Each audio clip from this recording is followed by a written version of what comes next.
কি অবস্থা সবার? আশা করি সবাই ভালো আছো। Welcome to another video. এই ভিডিওটা আইএলটিএস নিয়ে হবে।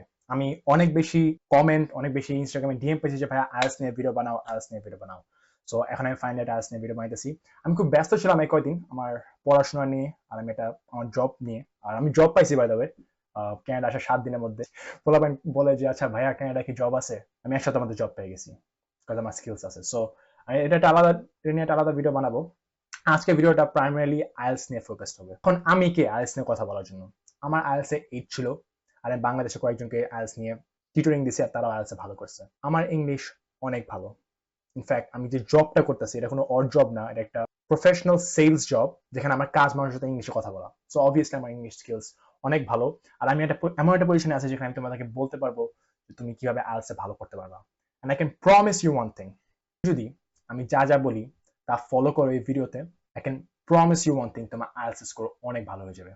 I don't care তোমার ইংলিশের ব্যাকগ্রাউন্ড কত খারাপ, if you religiously follow everything I listed in this video, over time তোমার ইংলিশ অনেক ভালো হবে, আর তোমার IELTS স্কোর অনেক ভালো হবে। Now it may not be easy based on তোমার ব্যাকগ্রাউন্ডটা কিরকম আছে। তুমি যদি পরিশ্রম চালায় যাও, আর আমি যা যা ড্রিলস দিব তোমাকে, তুমি যেগুলো ফলো করো, তোমার IELTS স্কোর অনেক ভালো হবে ইনশাআল্লাহ। So let's get into this video.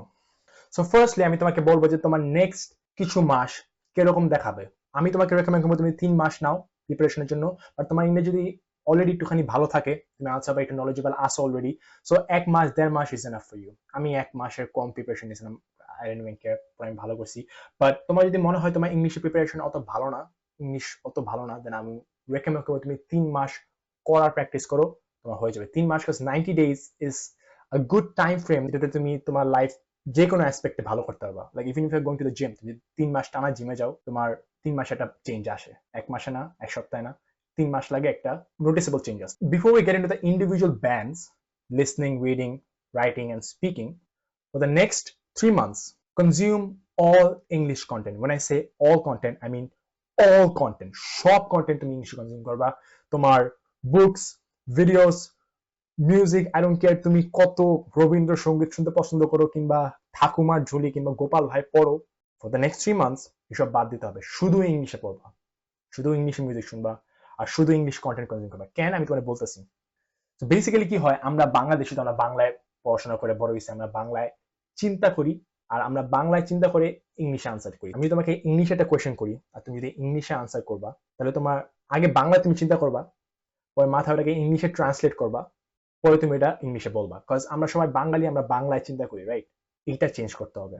Cause তুমি যখন চিন্তা করো, ইট টেক্স টাইম, ট্রান্সলেট করো, ইট টেক্স টাইম, বাট তুমি যখন ওই ট্রান্সলেট করে বলতে যাবা, ইউ স্টাটার, কজ তোমার you are not use to speaking English, right? তোমার অত বেশি প্র্যাকটিস নাই, এই জন্য তুমি স্টাটার করবা। আর অনেক সময় কি হয়, ট্রান্সলেট করতে গিয়ে তুমি তাড়াতাড়ি বলতে যাও, you make a grammatical mistake. এটা আমি শিওর তুমি এটা রিলেট করতে পারো, কজ তোমরা সবাই বাংলায় চিন্তা করো, আমরা সবাই বাংলায় চিন্তা করি। আমি না, over time I've worked so hard যে আমি এটাকে আমার সিস্টেম থেকে বের করে ফেলছি। এখন আমি ইংলিশে চিন্তা করি, আর এটা অনেক বেশি ইম্পর্টেন্ট, কারণ আমি জানতাম ক্যানাডা আসার পরে you have to communicate with everyone in English. তোমার জবে, তোমার অফিসে, তোমার তুমি যেখানে যাচ্ছ, আমার সব জায়গায় ইংলিশে কথা বলতে হবে।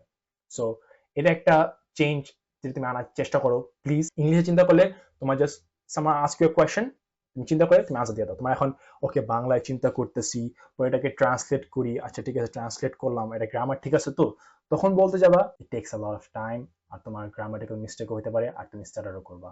So the best way to fix that is to start thinking in English. Will take some time, but I can promise you this, তোমার ইংলিশ ইমপ্রুভ হয়ে যাবে তুমি যদি ইংলিশে চিন্তা করা শুরু করো।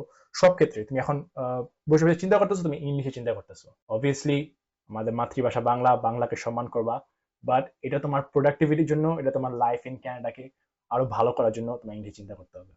ওকে, নেক্সট পয়েন্ট, এই পয়েন্ট অনেক বেশি ইম্পর্টেন্ট, যেটা সবাই এটাতে স্ট্রাগল করে, is aim way too high. when I say way too high, way too high, তোমরা সবাই ও আমি 6.5 পেলে হয়ে যাবে না, টার্গেট করে যাবে 8.5 পাবা। and I mean it, because আমি এটা করছি আর আমার ভালো হয়েছে। আমি দেখছি পোলা পাইন, আমার একটা ফ্রেন্ড 6.5, দোস্ত জাস্ট 6.5 পেলে হয়ে যাবে। ওই পরীক্ষা দিছে, হি গট আ 5.5, পরে আবার পরীক্ষা দিছে, তখন 6.5 পেয়েছে, পরে ভিসা অ্যাপ্লাই করেছে, ভিসা রিজেক্ট হয়ে গেছে।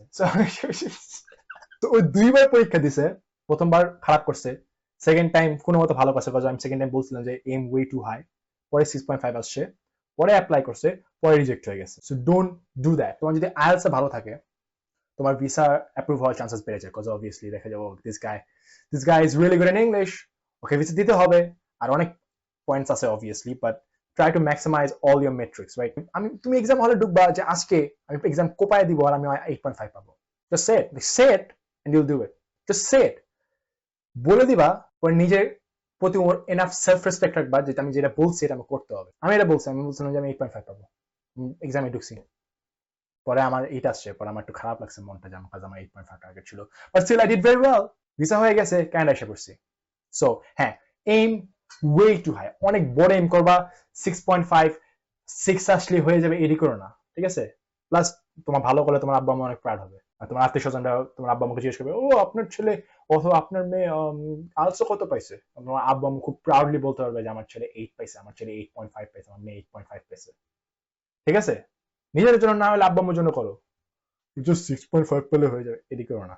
Secondly, for the next 3 months work like crazy, পাগলের মতো কাজ করবা, লাইক পাগলের মতো, লাইক সকালে উঠে আইএলটিএস এর জন্য প্রিপারেশন নিবা, সকালে 2-3 রিডিং করবা, 2-3 লিসনিং করবা, আয়নার সামনে গিয়ে স্পিকিং প্র্যাকটিস করবা, জাস্ট ওয়ার্ক হার্ড ম্যান। আমার একটা ফ্রেন্ড ছিল, I won't say his name, আমি বলছি দোস্ত তোর রিডিং এ কিরকম আসতেছে? দোস্ত এই যে 6.5 আসতেছে। আমি বললাম দোস্ত তুই খুব একটা ভালনারেবল পজিশনে আসোস, বিকজ তুই প্র্যাকটিসে যেটা পাবি তোর এক্সামে ওর থেকে কম আসতে পারে, বিকজ ইউ গেট নার্ভাস, তোর সবার আশেপাশে লোকজন আছে, তোর নার্ভাস লাগে, ওটা কম হয়। তুই এক কাজ কর, তুই তোর 1 সপ্তাহ আছে পরীক্ষার জন্য, তুই ফাটায় প্র্যাকটিস কর, তুই দিনে দরকার হলে 3-4টা রিডিং কর, হয়ে যাবে। তুমি বলছো ওকে দোস্ত করবো না। এনিওয়ে পরীক্ষা দিলেও রিডিং এ পেলো 5। আমি বললাম দোস্ত কি এটা, আমি বললাম তো ডেলি 4টা করে 3টা করে রিডিং করতে করছিলি? না দোস্ত সময় পাই নাই। সময় পাও নাই? 20,000 টাকার পরীক্ষা তুমি সময় পাও নাই? তোমার পাগলের মতো পড়াশোনা করতে হবে, ঠিক আছে? বিকজ তুমি যাই পাও প্র্যাকটিসে, তোমার এক্সামে গিয়ে একটু তোমার ভয় লাগবেই, খারাপ হবে। তুমি যদি মনে করো তুমি প্র্যাকটিসে তুমি 6 পাইতেছো, 6.5 পাইতেছো, এক্সামে ওটা আসবে না, একটু খারাপ হইতে পারে। বাট অবভিয়াসলি তুমি যদি নিজেকে কন্ট্রোল করতে পারো, নার্ভাস না হও, তাহলে তোমার অবভিয়াসলি 6.5 আসবে। বাট তুমি যদি অনেক ভালো প্র্যাকটিস নিয়ে যাও, তুমি যদি 8 এর প্র্যাকটিস নিয়ে যাও, 8.5 থেকে 9 এর প্র্যাকটিস নিয়ে যাও রিডিং এ, তোমার খারাপ হলে কি 7.5 8? Work like crazy. In fact that's no, এটা একটা ভালো একটা প্র্যাকটিস কেনার জন্য, বিকজ তোমার এখানে জাস্ট কাজই করতে হবে, ঘুম তো করার পরে কাজ, ঘুমানোর আগে কাজ। হোয়াট অ্যাবাউট ভাইয়া একটু মজা করতে হবে না কেনাডা, সেটা এনজয়মেন্ট। What enjoy? কিসের enjoy? You work and you sleep, তুমি কাজ করো আর তুমি ঘুমাও, দ্যাটস ইট। এনজয় কিসের এখানে আবার? আমি একটা কথা বলি, এখন বাইরে কয়টা বাজে? এখন তোমার 2:40 বাজে, বাইরে অনেক সুন্দর ওয়েদার, ক্যানাডার সামার গুলো অনেক সুন্দর। আমি এখানে বসে ভিডিওস বানাইতেছি, কেন? কি দরকার? আমাদের ভিডিও বানাতে ইচ্ছা হচ্ছে না? আর আমি যেটা বলছি আমি কানাডা এসে ভিডিওস বানাবো, একটা চ্যানেল বড় করব, আমি জানি এটা আমার কাজ, আমি করতেছি। এরপরে আমার কালকে জবের জন্য একটা সেলস প্রেজেন্টেশন আছে, ওটার উপর কাজ করবো, পরে পড়াশোনা করবো, পরে ঘুমায় পড়বো। You work and you sleep. কোনো এনজয়মেন্ট না এখানে। এখন আমি বলতেছি না যে এনজয় করো না, you only allowed to enjoy your life when you have earned it. বাপের টাকায় এনজয় করে লাভ নেই। Keep that in mind. Work like crazy and you just work and you sleep. That's it. Enjoy করতে হবে। What the fuck, man? So first band যেটা আমি তোমার সাথে কভার করবো হলো তোমার স্পিকিং এ আমি অনেক ভালো করছি, আমি স্পিকিং এ 9 পাইছি, which is full marks, perfect score। কিভাবে? ফার্স্ট অফ অল আমার স্পিকিং অনেক ভালো আছে, বাট জাস্ট স্পিকিংটা না, তোমার দেখতে হবে যে তোরা তোমাকে কিসের উপরে মার্কস দেয়, তোমার মার্কিং স্কিমটা পড়তে হবে। আমার একটা ফ্রেন্ড ছিল যে ইংলিশ মিডিয়ামের, অনেক ভালো স্পিকিং করে, লাইক ভালো ভালো মোটামুটি ভালোই। ও এক্সাম দিল এই বছরই and he got a 6। আমি বললাম 6 পেলে কেমনে? না দোস্ত আমি জানি না, আমি তো গেছিলাম ঠিক মতন কথা বলছি, আমাকে কেন জানি মার্কস দেয় নাই। আমি বললাম যে আচ্ছা ঠিক আছে, you know what, I'm gonna ask you a few questions। তুই যখন পরীক্ষা দিতে গেছিলি তখন যখন কোয়েশ্চেন করছে তুই কি এভাবে আনসার করছিস? আমি বলছে যে হ্যাঁ, তুই কেমনে জানলি? তুই জানোস না তার কিসের উপরে মার্কস দিবে? তুই কি জানোস তার কিসের উপরে মার্কস দিবে স্পিকিং এর জন্য? তুই যে স্পিকিং এর উপরে, হ্যাঁ বাট স্পিকিং এ কিসের উপরে মার্কস দিবে? তুই জানি না। তুই একবার গুগলে সার্চ দিস নাই যে স্পিকিং এর জন্য কিসের উপরে মার্ক দেয়? তোদের বাপের এত টাকা, তোরা 20,000 টাকা এমনি ভাষা দেস ভাই, কি অবস্থা? সো বেসিক্যালি তোমার মার্কিং স্কিমটা দেখতে হবে যে তোমার কিসের উপরে মার্কস দেয়। আমি তোমাকে পড়ে দেখাইতেছি। তোমাকে স্পিকিং এ মার্কস দেয় fluency, lexical resource, grammatical range and accuracy and pronunciation. So fluency হলো তোমার ফ্লোটা, কত স্মুথলি তোমার ওয়ার্ডস গুলো তোমার মুখ থেকে বের হইতেছে। I'm not talking about accent। তুমি এখানে ফেক অ্যাকসেন্ট মারে কোনো লাভ না। অনেকে আছে আমি যদি আমেরিকান অ্যাকসেন্টে কথা বলি তাহলে আমাকে মার্কস না দেয় না। Accent is irrelevant. অ্যাকসেন্টের জন্য তোমাকে মার্কস দেয় না, তোমাকে ফ্লোর জন্য কত স্মুথলি ওয়ার্ডস গুলো তোমার মুখ থেকে বের হইতেছে এই জন্য তোমাকে মার্কস দেয়। আর এগুলো তোমাকে কিভাবে ইমপ্রুভ করতে হবে আমি তোমাকে 2টা ড্রিল দিব, আগে এই মার্কিং স্কিমটা কভার করে নিই। লেক্সিক্যাল রিসোর্স হলো তোমার ভোকাবুলারি রেঞ্জটা, ভোকাবুলারি তো বুঝোই তোমার বিভিন্ন প্রকারের ওয়ার্ডস গুলা। নাও অত বেশি টেকনিক্যাল ওয়ার্ডস, অনেক আনইউজ যেগুলো বেশি ইউজ হয় না ওগুলো খুঁজে খুঁজে সবগুলো তুমি মেরে দিবা, লাগবে না, এত কমপ্লিকেটেড করতে হবে না। 2টা 3টা ক্রিটিক্যাল ওয়ার্ড যেটা তোমার নর্মালি ইউজ হয় না ওটা তুমি মেরে দিবে। আমি 2টা ওয়ার্ড ইউজ করছিলাম ক্রিটিক্যাল ওয়ার্ড, একটা ছিল তোমার ডিলেমা আর একটা অবলিভিয়াস। আর মনে আছে যখন আমি অবলিভিয়াস ওয়ার্ডটা ইউজ করছিলাম এক্সামিনার আমাদেরকে একটু তাকাইছে যে একটু কিউরিয়াস হয়ে তাকাইছে যে he was thinking okay this guy knows what is talking about. এবং ক্রিটিক্যাল ওয়ার্ড ইউজ করবা যেটা এক্সামিনার শুনে একটু লাইক ছেলেটা জানে, ওকে মার্কস দিতে হবে এখন। সো লেক্সিক্যাল রিসোর্সে তোমার ভোকাবুলারি রেঞ্জটা অবভিয়াসলি অন্য পুরো স্পিকিং এ একটা ভোকাবুলারি রেঞ্জ থাকতে হবে, don't use the same words again and again, but 2টা 3টা ক্রিটিক্যাল ওয়ার্ড যেগুলো একদম ইউজ হয় না ওটা মেরে দিবা 2টা। Thirdly grammatical range and accuracy, এই দুটো ডিফারেন্ট, গ্রামাটিক্যাল রেঞ্জ আর অ্যাকুরেসি। তো গ্রামাটিক্যাল অ্যাকুরেসি গ্রামার ঠিক থাকা, অ্যাকুরেসিটা হলো তোমার I woke up, I ate food, I went to school, এটা তোমার গ্রামাটিক্যালি অ্যাকুরেট, এটা কোনো রেঞ্জ নাই, এটা তোমার কোনো ডিফারেন্ট গ্রামাটিক্যাল স্ট্রাকচারস নাই। গ্রামাটিক্যাল কিন্তু এই ওয়ার্ডস গুলো ঠিক আছে, এই সেন্টেন্স গুলো ঠিক আছে, বাট এটা কোনো রেঞ্জ নাই, এটা খুব মনোটোনাস একটা স্ট্রাকচার হয়ে যায়, সেম স্ট্রাকচার হয়ে যায়, যেটা তো তোমাকে মার্কস দিবে না। সো মেক শিওর যে তুমি grammatically correct first of all, secondly তোমার বিভিন্ন তুমি সেন্টেন্স স্ট্রাকচার ইউজ করবা, এটা কিভাবে করতে হবে তোমার দেখাতেছে ড্রিলস গুলো। এন্ড লাস্টলি তোমার প্রোনাউন্সিয়েশন, কিভাবে তুমি ওয়ার্ডস গুলো প্রোনাউন্স করো, again not a fake accent, words গুলো ঠিক মতো প্রোনাউন্স করতে হবে, ফেক অ্যাকসেন্ট মেরে না। আমেরিকান মেরে দিবা একটা অ্যাকসেন্ট, আমেরিকান অ্যাকসেন্ট মেরে দিব দেখি মাউস দিবে না। মেয়ে ছিল আমার ক্লাসে স্কুলে, এত বাজে একটা আমেরিকান অ্যাকসেন্ট মারতো, ফেক অ্যাকসেন্ট, পরীক্ষা দিতে গেছে, যেহেতু ইংলিশ মিডিয়ামের মেয়ে শি গট আ 7, ঠিক আছে, বাট সে আশা করতেছে সে 8.5 পেয়ে যাবে, 8 পেয়ে যাবে, শি গট আ 7, তার অ্যাকসেন্টটা ফেক অ্যাকসেন্ট মার্কস দেয় না তোমাকে ফ্লো এর জন্য, lexical resource, grammatical range and accuracy and pronunciation. Now এগুলো তুমি কিভাবে ইমপ্রুভ করবে আমি তোমাকে বলতেছি। এখন তোমার এই স্পিকিং স্কিলটা ইমপ্রুভ করার জন্য তোমাকে আমি 2টা ড্রিলস দিব, এই 2টা ড্রিলস আমাকে অনেক হেল্প করছে। Let me tell you what, আমার ইংলিশ স্পিকিং স্কিলস অনেক ভালো। আমি সেলসে জব করি, রাইট, এন্ড আমার জবে আমার 2টা কলিগ আছে, আমাকে আস্ক করছে যে হে তুমি ক্যানাডা কোথা থেকে, যে আমি ক্যানাডিয়ান না, আমি বাংলাদেশি। হ্যাঁ বাংলাদেশ থেকে মানে তুমি কবে মুভ করছো এখানে? আমি বললাম যে এই যে 2-3 সপ্তাহ হলো। 2-3 সপ্তাহ? তোমার ইংলিশ তো অনেক ভালো তাহলে। আমি বলছি যে থ্যাঙ্কস, কি বলবো। তো এটা আমার সাথে 2বার হয়েছে, একটা ছেলে একটা মেয়ে, আমার 2টা কলিগ আমাকে এই সেম কোয়েশ্চেনটা করেছে যে আমার ইংলিশ অনেক ভালো কেমনে। আমি বলতেছি আমার এই 2টা ড্রিলস যে আমি তোমাকে এখন বলবো, এই 2টা ড্রিলস আমি আমার লাইফে ইমপ্লিমেন্ট করছি 1 বছর টানা, আর আমি এই জন্য আমার ইংলিশটা ভালো হয়েছে। আর এই ড্রিলসটা একটু কঠিন, বাট ট্রাস্ট মি, এটা তোমার ইংলিশ আর তোমার ইংলিশ স্পিকিং স্কিলসটা অন্য লেভেলে ইমপ্রুভ করে দেবে। I promise you this. Drill 2টা হলো simple yet very hard. Firstly is reading books. Now, not like reading books normally, but reading books out loudly and reading books that contain dialogues. তো যেই বইগুলোতে dialogue থাকে না, যেরকম মনে করো Harry Potter কিংবা অন্য কোনো বই দেখো যে বইগুলোতে ডায়লগ থাকে, ওগুলো তুমি পড়বা, বইটা সামনে নিয়ে ওগুলো পড়বা and pretend যে তুমিও এই ক্যারেক্টারটা, ওকে হ্যারি একটা ডায়লগ দিতেছে কিংবা হারমায়োনি একটা ডায়লগ দিতেছে, ওই ডায়লগগুলো তুমি হ্যারির মতন প্রিটেন্ড করে, হ্যারির মতন ক্যারেক্টার মনে করো তুমি ক্যারেক্টারটা, আর তুমি জোরে জোরে ওটা বলবা।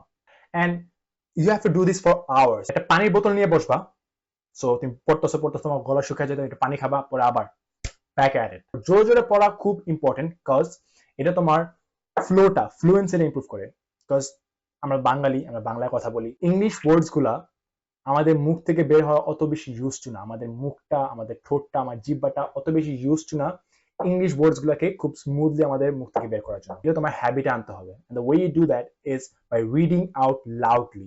মুখটাতে কাজ করে when you are reading those words out loud. It's really important. If you do this for long enough, তোমার ফ্লুয়েন্সিটা ইমপ্রুভ হবে।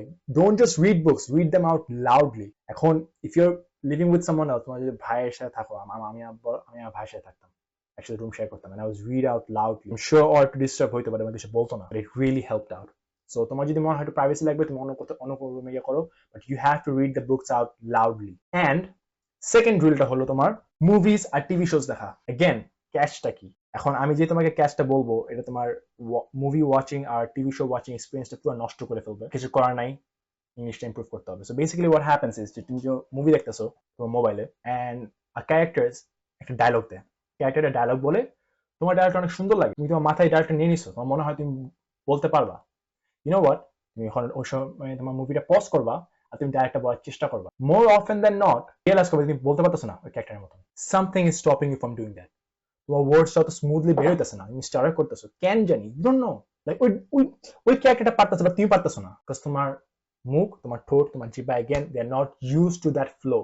অনেক বলে যে হ্যাঁ মুভিজ দেখো তোমার ইংলিশ ইমপ্রুভ হয়ে যাবে, না, মুভিজ দেখলেই হয় না, এটা তোমার লিসনিংটা ইমপ্রুভ করতে পারে। শিওর, তোমার প্র্যাকটিস করার জন্য তোমার একটা মুভিটা পজ করবা, just repeat the dialogue that was being said, তুমি দেখবে যে পারতেছো না, সো ইউ পজ ইট, তুমি ডায়লগটা রিপিট করো আবার একবার, 5 বার, 6 বার, 10 বার, 11 বার সময় তুমি পারবা, and then you move on, and then you pause again, and then you again repeat the dialogue.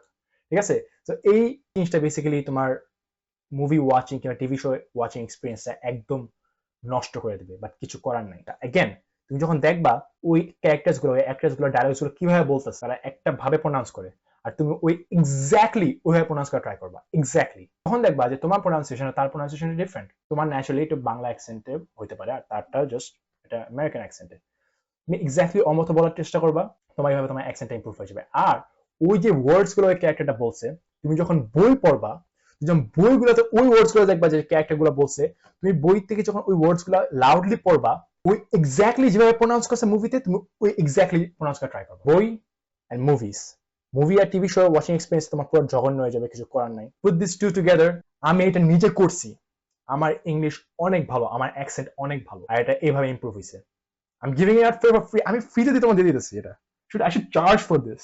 আমি তোমাকে ফ্রিতে এই নলেজটা দিতেছি যে তোমার বই পড়বা লাউডলি, আর মুভিজ দেখবা, মুভিজ দেখে একটু পড়বা পজ করে, যেটা ওটা বলছে ওটা রিপিট করে ট্রাই করবা with the same accent, with the same flow, and over time if you do this for 1 year or 3 months for your preparation, 3 months তোমার ভালো ইমপ্রুভমেন্ট এসে পাবে, but over the long term তুমি যে 1 বছর টানা করো, তোমার ইংলিশ অনেক ভালো ইমপ্রুভ হবে। ওকে, সো নেক্সট ব্যান্ডটা হলো তোমার reading. Now reading is difficult. Reading difficult হওয়ার রিজন মাত্র একটাই, তোমার কাছে এনাফ টাইম নাই। তারা তোমাকে 1 ঘন্টায় 3টা প্যাসেজ সলভ করার জন্য দেয়, and it's really really difficult. And it's really difficult in the sense যে তোমার কাছে বেশি টাইম নাই, তুমি এখন ভয় পাইতেছো যে তুমি তোমার 3টা প্যাসেজ পড়তে হবে, আবার কোশ্চেন করতে হবে, আবার আনসার লিখতে হবে, মেক শিওর তোমার আনসারগুলো ঠিক আছে। রিড করার সময় নাই, একদম মনোযোগ দিয়ে প্যাসেজগুলো ঠিক মতন পড়ার সময় নাই, ঠিক আছে? You have to skim through them. Now skimming মানে তোমার চোখটা ঘুলায় যাওয়া, এমন যদি অ্যাটেনশন দিতেছো না, তুমি অ্যাটেনশন দিতেছো বাট খুব তাড়াতাড়ি। নাও একটা ট্রিক, এটা আমার নিজের ট্রিক না, এটা আমি একটা বড় ভাই আমাকে দেখাইছে, and I will give him credit, তার নাম ফারদিন, সে আমাকে দেখাইছে। সো বেসিক্যালি হোয়াট হ্যাপেন্স, তুমি একটা পেন্সিল নেবা, when you are skimming through the passage, মনে করো প্যাসেজে কোনো একটা মানুষের নাম আছে, ওই মানুষের নামগুলো তুমি সার্কেল করবা। মনে করো কোনো ডেট আছে, ডেট গুলো তুমি একটা স্কোয়ার বক্সে দিবা, রেক্টাঙ্গেল বক্সে। আর মনে করো ওই লোকটা, যে লোকের নাম তুমি সার্কেল করছো, একটা কিছু কোর্স সিগনিফিকেন্ট বা তার ব্যাপারে কিছু লেখা আছে সিগনিফিকেন্ট, ওইগুলোকে তুমি আন্ডারলাইন করবা। পুরো প্যাসেজটাকে না, পুরো লাইক প্যারাগ্রাফটাকে না, জাস্ট ওই লোকটা কি ইম্পর্টেন্ট কিছু করছে যেটা প্যাসেজে লেখা আছে, ওগুলোকে আন্ডারলাইন করবা। আর কুইকলি যদি তুমি স্কিম করছো, you have slight idea what the paragraph is about. তুমি কি করবা, একটা পেন্সিল দিয়ে ডিরেক্ট লাইক ছোট অ্যারো দিয়ে সাইডে লিখে দিবা যে this passage is about Nelson Mandela or anything, ঠিক আছে? ছোট এক লাইনের সামারি না, একটা 2-3 ওয়ার্ডের সামারি যে what is this passage about. You do this for all the paragraphs, সবগুলো প্যারাগ্রাফ জন্য এটা করবা, and এটা 3 মিনিট 4 মিনিট নেবে max, and then you move on to your questions. And questions তুমি যদি প্যাসেজ ঠিকমতো পড়ো নাই, you skim through it, তুমি জিনিস ইম্পর্টেন্ট জিনিসগুলো সার্কেল করছো, আন্ডারলাইন করছো আর স্কোয়ার বক্সে রাখছো, then you move on to your questions. কোয়েশ্চেনে তুমি মনে করো প্রথম কোয়েশ্চেন দেখলা যে এই লোকটা কি, নেলসন ম্যান্ডেলা কি করছে, আর তোমার মাথায় আছে যে তুমি নেলসন ম্যান্ডেলা সার্কেল করছো, right? You go back, you look at the circle words and you see Nelson Mandela. Good. এই প্যাসেজে আনসার আছে, এই প্যারাগ্রাফে আনসার আছে, তুমি দেখো কোশ্চেনে কি লেখা আছে, and then now you read the paragraph. এখন এই প্যারাগ্রাফটা পড়ে তুমি জানো আনসারটা কি, go back, answer, boom, done.